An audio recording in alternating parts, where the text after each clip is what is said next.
Okay, Bruce Buchanan, you've studied the presidency for a long time.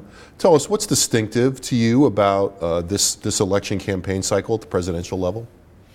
Oh, I think that the fact that it comes after a long economic downturn at a point where the numbers are just beginning to turn, but where the incumbent's opposition hasn't taken clear shape yet. So that strikes me as a little bit unusual. I think it's a little unusual that the Republicans have such an unsettled field this far in, whereas traditionally they have kind of an heir apparent who may have to fight, and that's not unusual, but the degree of disenchantment with the group of Republicans seems a little more intense than it has been on some occasions.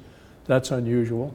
Probably the thing that I'm most struck by is the fact that in the Republican primaries, which features voters who are allegedly passionate about showing President Obama the door, the turnout has been a little bit down, which is quite surprising in light of the ostensible fury toward Obama on the part of the rank and file Republican voter. So I'm surprised by that too. So there's enough here to keep us interested. How do you think the rise of the so-called super PACs are playing into that?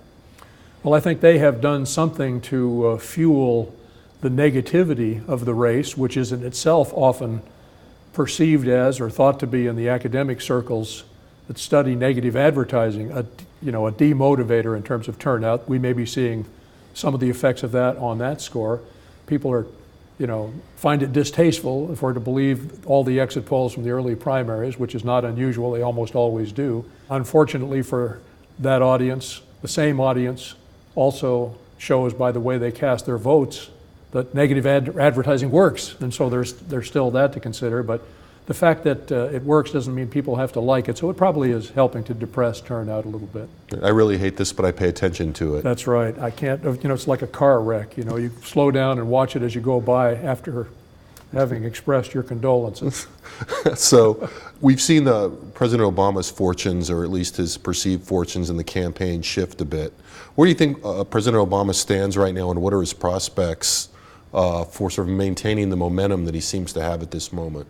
Well, I think he's got two or three things going for him, and one big question mark still there.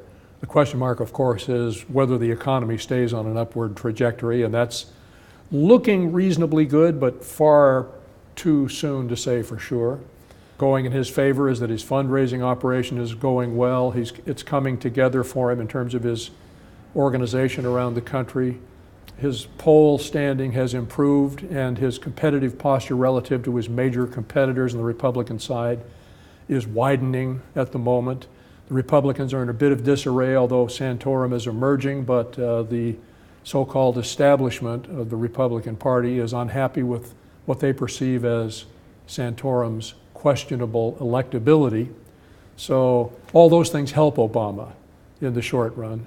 Obama and company apparently still believe, as do many so-called outside analysts, that Romney is still the likely nominee, and the Obama people think he would be the toughest to beat.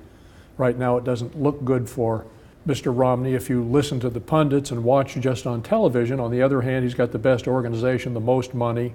He handled himself reasonably well in the debates. He gets touched up occasionally, but he still probably is the Republicans' best bet. Thanks very much, Bruce. You bet.